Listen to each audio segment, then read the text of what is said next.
ওং হিরিং হ্রং নীলকণ্ঠায় ভগবতে রুদ্রায় নমঃ শিবায়। আমি জ্যোতিষী শ্রী শীতল কুমার। আজকের বিষয় বৃশ্চিক রাশিফল মে 2024। তো আজকের বিষয় শুরু করার আগে আমি আবার আপনাদের মনে করে দিতে চাই, আমার বিষয়গুলো বা ভিডিওগুলো সুন্দরভাবে আপডেট পাওয়ার জন্য অবশ্যই সাবস্ক্রাইব করে দেবেন এবং ভালো লাগলে লাইক ও শেয়ার করে দেবেন। তো আজকের বিষয় বৃশ্চিক রাশিফল মে 2024। তো সবার প্রথমে আমরা এই রাশির জাতক বা জাতিকাদের শরীর স্বাস্থ্য, তারপর আমরা এডুকেশন বা পড়াশোনা রিলেটেড ব্যাপার, দাম্পত্য রিলেশন, ব্যবসা বাণিজ্য, ভাগ্য, চাকরি বাকরি, এই সমস্ত ব্যাপার নিয়ে আলোচনা করব। তো সেই ক্ষেত্রে আমরা প্রথমে গ্রহের পজিশনগুলো জেনে নেব। সেই ক্ষেত্রে ফার্স্ট হাউসে কোনো গ্রহ নেই, ফোর্থ হাউসে শনি, ফিফথ হাউসে মঙ্গল, বুধ এবং রাহু অবস্থান করছে, সিক্সথ হাউসে রবি শুক্র অবস্থান করছে, সেভেন্থ হাউসে বুধ এবং ইলেভেন্থ হাউসে কেতু অবস্থান করছে। এবার বুধ 11 তারিখে ফিফথ হাউস থেকে সিক্স হাউসে প্রবেশ করবে, রবি 14 তারিখে সিক্স হাউস থেকে সেভেন্থ হাউসে প্রবেশ করবে এবং শুক্র 19 তারিখে সিক্স হাউস থেকে সেভেন্থ হাউসে প্রবেশ করবে। এই হচ্ছে বৃশ্চিক রাশির জাতক বা জাতিকাদের মে মাসে গ্রহের পজিশন। তো এই বেসিসে আমরা কিন্তু রাশিভিত্তিক আলোচনা করব। সেই ক্ষেত্রে সবার প্রথমে আমরা শরীর স্বাস্থ্য নিয়ে আলোচনা করব। তো সেই ক্ষেত্রে ফার্স্ট হাউসের অধিপতি গ্রহকে, ফার্স্ট হাউসের অধিপতি গ্রহ হচ্ছে মঙ্গল। সেই মঙ্গল কিন্তু ফিফথ হাউসে মিত্র গৃহে অবস্থান করছে, যার জন্য বলা যেতে পারে যে বৃশ্চিক রাশির জাতক বা জাতিকাদের শরীর স্বাস্থ্য মে মাসে যথেষ্ট ভালো থাকবে। কিন্তু এই যে মঙ্গলের সঙ্গে কিন্তু রাহুও অবস্থান করছে। এই যে রাহু অবস্থান করছে, রাহু অবস্থানের ফলে কিন্তু অঙ্গারক দোষ হয়। এই যে অঙ্গারক দোষ হয়, এর ফলে কিন্তু এই রাশির জাতক বা জাতিকাদের কিন্তু পেটের সমস্যা কিন্তু দেখা দিতে পারে।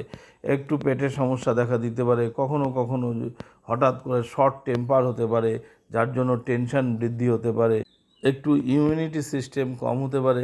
তাছাড়া ওভারঅল কিন্তু শরীর স্বাস্থ্য ভালোই থাকবে। এরপরেই আমরা এই রাশির জাতক বা জাতিকাদের এডুকেশন বা পড়াশোনা পারপাস আলোচনা করব। তো সেই ক্ষেত্রে দেখুন, আমরা ফিফথ হাউস থেকে পড়াশোনা বিচার করি।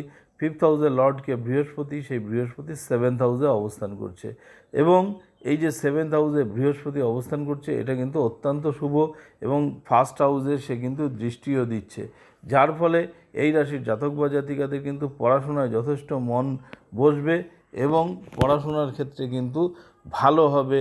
পড়াশোনার ক্ষেত্রে কিন্তু উন্নতি কিন্তু দেখা যাচ্ছে। কোনো এক্সাম থাকলেও সেটা কিন্তু যথেষ্ট ভালো হবে। তবে 14 তারিখে আগে পর্যন্ত কিন্তু যারা কম্পিটিটিভ এক্সামের জন্য পড়াশোনা করছেন তাদের ক্ষেত্রে কিন্তু শুভ, কারণ রবি কিন্তু সিক্স হাউসে অবস্থান করছে এবং সেই সঙ্গে রবি উচ্চ হয়ে অবস্থান করছে, যার জন্য পড়াশোনার ক্ষেত্রে যারা কম্পিটিটিভ এক্সাম দেবেন, স্পেশালি বিভিন্ন চাকরি বাকরির ক্ষেত্রে, সরকারি চাকরির ক্ষেত্রে, তো সেই ক্ষেত্রে কিন্তু তাদের কিন্তু ভালো রেজাল্ট আশা করা যায় যদি 14 তারিখের আগে হয়। তো তারপরেও ভালো আছে, কিন্তু 14 তারিখের ক্ষেত্রে কম্পিটিটিভ এক্সামের ক্ষেত্রে কিন্তু সুবিধা বেশি। তো যাই হোক, এরপরে আমরা এই রাশির জাতক বা জাতিকাদের প্রেম প্রণয় সম্পর্ক নিয়ে আলোচনা করব। সেই ক্ষেত্রেও দেখুন, প্রেম প্রণয় আমরা ফিফথ হাউস থেকে বুঝি। তো ফিফথ হাউসের লর্ডকে, ফিফথ হাউসের লর্ড বৃহস্পতি, সে সেভেন্থ হাউসে অবস্থান করছে। তো পঞ্চমপতি সপ্তমে অবস্থান করা যথেষ্ট শুভ এবং ভালো ফলদায়ক। তার মানে প্রেমের ক্ষেত্রে কিন্তু এই যে মে মাস, সেই মে মাস কিন্তু যথেষ্ট সাকসেস বা সফলতা দেখা যাচ্ছে। তবে পঞ্চমে কিন্তু রাশি অধিপতি মঙ্গল যেমন অবস্থিত, তার সঙ্গে রাহু অবস্থান করছে। এই যে রাহু মঙ্গল বসে অঙ্গারক দোষ হচ্ছে। তো এই কারণে আপনার যে অপোজিট যে পার্টনার থাকবে, সেই পার্টনারের কিন্তু কোথাও একটা মাঝে মধ্যে, আপনারও যেমন মাঝে মধ্যে শর্ট টেম্পার হয়ে যাবে এবং অপোজিট পার্টনারও এইটা নিয়ে কিন্তু একটু বিরক্ত হতে পারে।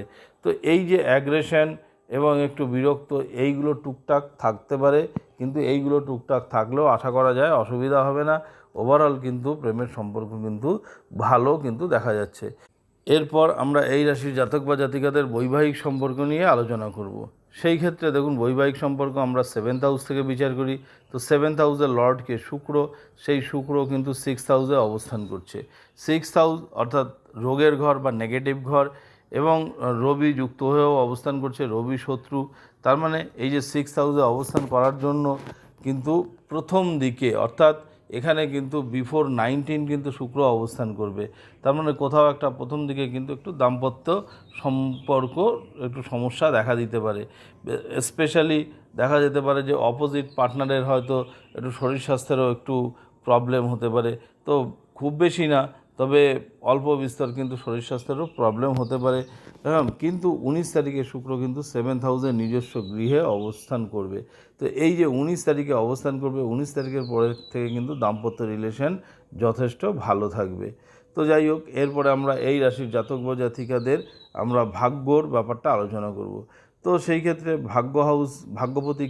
ভাগ্যপতি চন্দ্র, কারণ আমরা 9th হাউস থেকে ভাগ্য বিচার করি।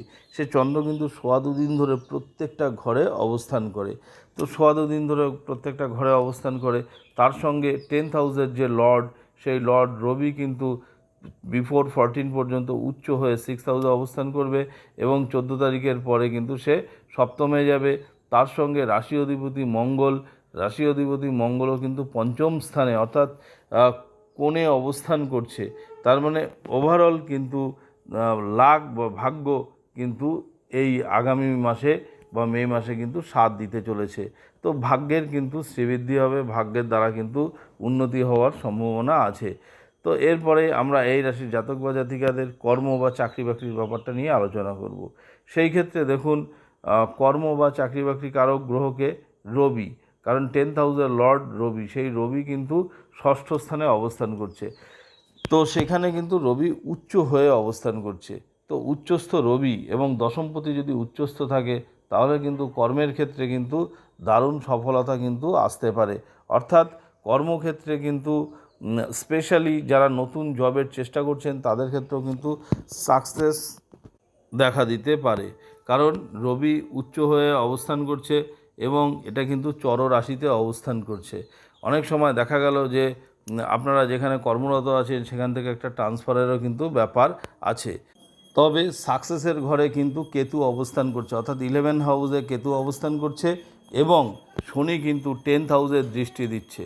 তাহলে শনি কিন্তু চতুর্থ স্থানে অবস্থান করে গৃহসুখের বৃদ্ধি করছে, কিন্তু শনি যে এই যে 10th হাউস অর্থাৎ কর্মক্ষেত্রে দৃষ্টি দিচ্ছে, রবি শনি কিন্তু অ্যান্টি গ্রহ। তার মানে এই দৃষ্টিজনিত কারণে কিন্তু কর্মক্ষেত্রে কখনো কখনো প্রবলেম হতে পারে। তার সঙ্গে বুধ পঞ্চমে অবস্থান করছে, মঙ্গল পঞ্চমে অবস্থান করছে এবং এখানে কিন্তু রাহু যুক্ত হয়ে অবস্থান করছে। তার মানে এই যে মঙ্গল এবং রাহু এটা বসে অঙ্গারক দোষ করেছে, বুধ রাহু জড়বুদ্ধি দোষ করেছে, যার জন্য কোথাও একটা দেখা যেতে পারে যে কলিগদের মধ্যে প্রবলেম বা বসেদের সাথে বিভিন্নভাবে কিন্তু আর্গুমেন্ট কিন্তু দেখা দিতে পারে, কারণ কর্মস্থানে শনির দৃষ্টিটাও কিন্তু শুভ না।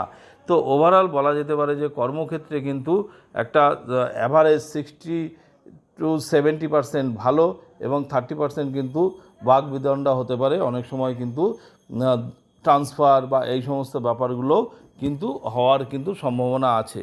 তো যাই হোক, এটা বেসিক্যালি হচ্ছে গোচরজনিত ফলাফল এবং আরও ভালো প্রেডিকশানের জন্য অবশ্যই আমাদের মেন যে লগ্ন চার্ট জন্ম সময় দিয়ে তৈরি করা হয় সেই চার্টটা ফলো করা দরকার এবং বর্তমান সময় গ্রহের দশা অন্তদশা ফলো করা দরকার। এবং এই দশা অন্তদশার উপরে ডিপেন্ড করে আমরা গোচরজনিত ফলাফল যদি কম্বাইন করি তাহলে সেই ফলাদেশ আরও ভালো হবে। তো যাই হোক, আমি আগেও বলেছি আবারও বলছি, আমার বিষয়গুলো বা ভিডিওগুলো সুন্দরভাবে আপডেট পাওয়ার জন্য অবশ্যই সাবস্ক্রাইব করে দেবেন এবং ভালো লাগলে লাইক ও শেয়ার করে দেবেন। আবার আগামী দিনে নতুন ভিডিও নিয়ে আপনাদের সামনে উপস্থিত হব। ধন্যবাদ।